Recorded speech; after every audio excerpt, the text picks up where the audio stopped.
Sanjung SBY, Andi Arief malah sebabkan aib lama terbongkar. Kita disebut sebagai buzzernya pemerintah karena meluruskan hoaks yang dibuat oleh para pengacau negara ini, karena menyuarakan kebijakan-kebijakan pemerintah yang baik buat rakyat. Karena ikut membasmi radikalisme dan faham khilafah yang hendak mengganti dasar negara, lalu bagaimana dengan orang-orang yang mengglorifikasi Orde Baru atau menyanjung presiden sebelum Presiden Jokowi? Bukankah sama saja mereka juga buzzer? Buzzernya Orba, buzzernya SBY, tapi ya siap-siap saja dengan konsekuensinya. Sekarang ini zaman gampang cari informasi dan rekam jejak. Kalau saya bilang sejak jadi Presiden Jokowi itu sudah mulai membangun 65 bendungan, ini bukan omong kosong.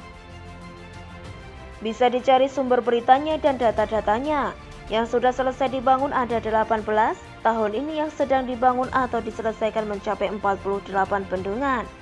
Penyelesaiannya bertahap hingga tahun 2024. Bangunannya ada, baik yang sudah selesai maupun yang sedang dibangun. Sulit untuk menyebut itu sebagai hoax kan? Kebalikannya, jika buzzer SBY menyebut-nyebut soal proyek dan pembangunan, kita pun bisa mengecek kebenarannya. Pun mempertanyakan kenapa banyak proyek mangkrak di era SBY. Jadi kalau emang niat jadi buzzernya SBY ya harus siap sepenuhnya. Jangan macam-macam, jangan ngarang, jangan sembarangan berkata-kata. Apalagi di depan para netizen plus 62, kalau tidak bisa mempertanggungjawabkan data atau informasinya ya habislah. Itulah yang terjadi pada Andi Arief. Terkait dengan peresmian bendungan Tukul di Pacitan oleh Presiden Jokowi, mungkin Andi Arief mengira inilah saat yang tepat buat membuskan sanjungan terhadap SBY. Dia pun mencuit di Twitter, belajar dari pembangunan waduk di Pacitan, belajar soal kontinuitas. Proyek MP3E ini saya ingat konstruksinya dibangun 2013, rencana selesai 2016 namun mundur menjadi 2021 ini. Banyak proyek MP3E yang dirancang zaman SBY dilanjutkan Pak Jokowi. Contoh baik, tulis Andi Arief, sambil mengunggah data soal bendungan dan tahapan proses pembangunannya yang diklaim sejak tahun 2011. Cuitan Andi Arief ini bukannya mendulang simpati para netizen, tidak bikin netizen bilang wow, lalu ikutan memuja-muja SBY. Kebalikannya, para netizen malah mempertanyakan kebijakan SBY dan aib-aib lama pun terbongkar.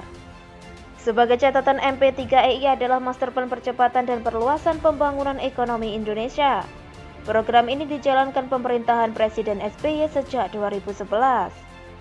Nilai proyeknya 2.000 triliun sampai tahun 2025.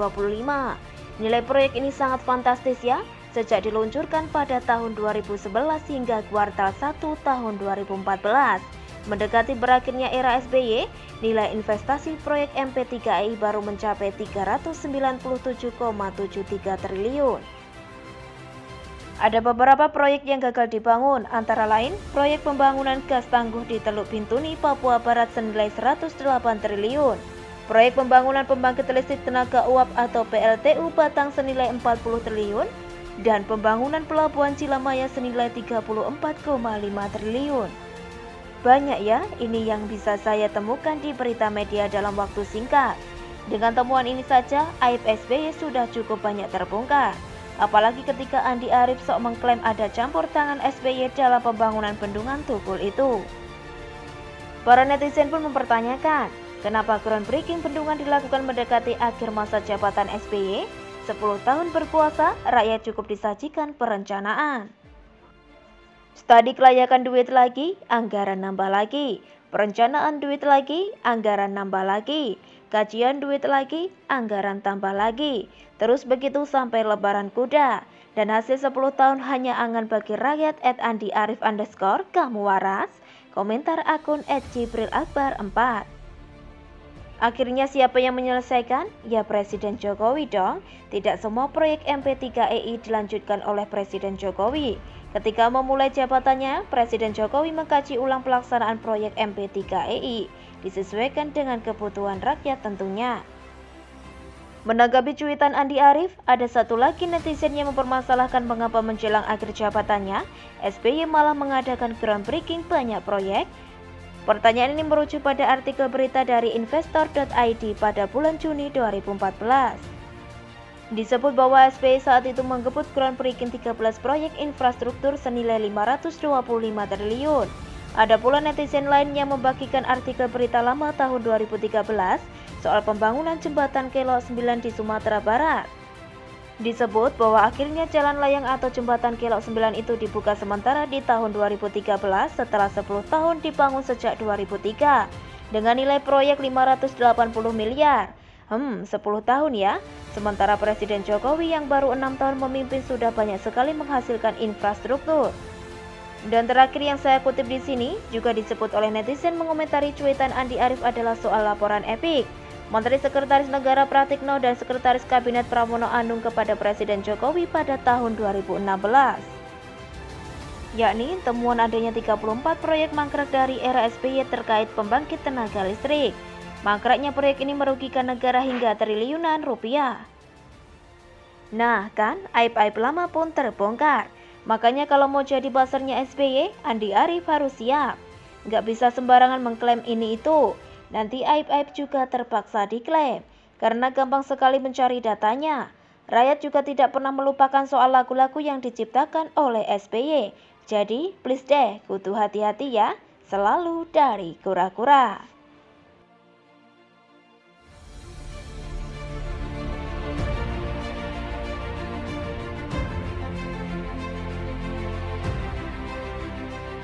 Klaim bendungan Tukul rancangan SBY, Andi Arief ditapuk berita Gunung Padang. Sudah jatuh tertimpa tangga pula, itulah gambaran Cikeas beserta anak buahnya. Saat ramai-ramai isu kudeta, dengan telak Jokowi malah meresmikan bendungan Tukul di tanah kelahiran SBY. Sontak beramai-ramai membandingkan museum SBY Ani yang anfaidah dengan bendungan yang sangat bermanfaat. Ibarat luka belum kering karena dicampakkan, Jokowi malah menapuk mereka lewat bendungan. Kini bak kepanasan, anak buah Pepo mulai menyerang karya Jokowi dengan klaim rancangan oleh Pepo. Belajar dari pembangunan waduk di Pacitan, belajar soal kontinuitas. Proyek MP3E ini saya ingat konstruksinya dibangun 2013. Rencana selesai 2016 namun mundur menjadi 2021 ini. Banyak proyek MP3EI yang dirancang zaman SBY dilanjutkan Pak Jokowi. Contoh baik, cuit @andiarif_. Bukannya ikut nyinyirin Andi Arief, salah satu netizen malah membuka aib lamanya soal situs Gunung Padang. Kabarnya proyek yang dibiayai APBD ini menguap begitu saja. Tapi, Andi Arief malah bangga dengan menyebut potensi perolehan hadiah Nobel. Terlebih menyamakan penemuannya dengan Gunung Emas Freeport. Rupanya SBY dan anak buahnya 11-12 dalam berangan-angan. Pantas saja Hambalang masih jadi situs keramat.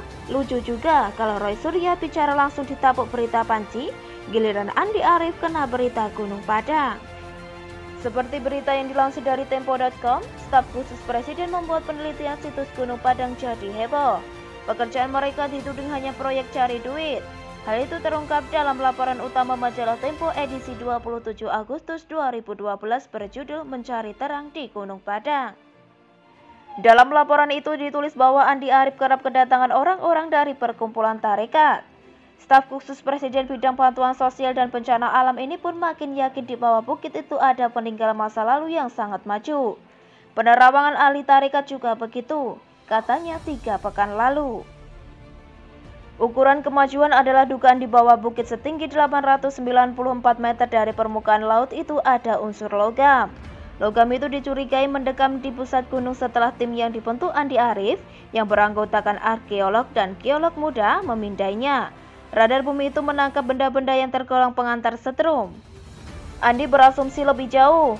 Menurut aktivis mahasiswa 1998 yang pernah diculik tentara ini, logam tersebut mungkin emas yang tersimpan di kuil peninggalan sebuah peradaban di Tatar Sunda 10.900 tahun lalu.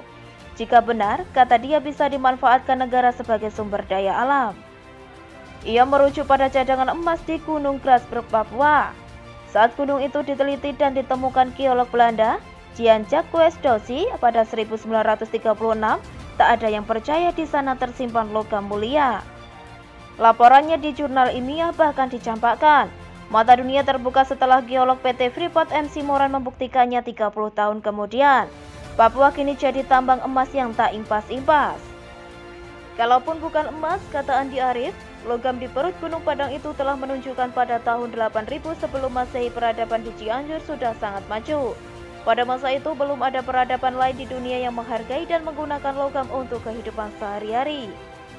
Temuan sementara tim yang dipimpin Dhani Hilmananta Wijaja, geolog di Lembang Ilmu Pengetahuan Indonesia, itu menunjukkan bahwa Gunung Padang adalah selimut yang menutupi sebuah bangunan tempat pemujaan purba berupa punden berunda.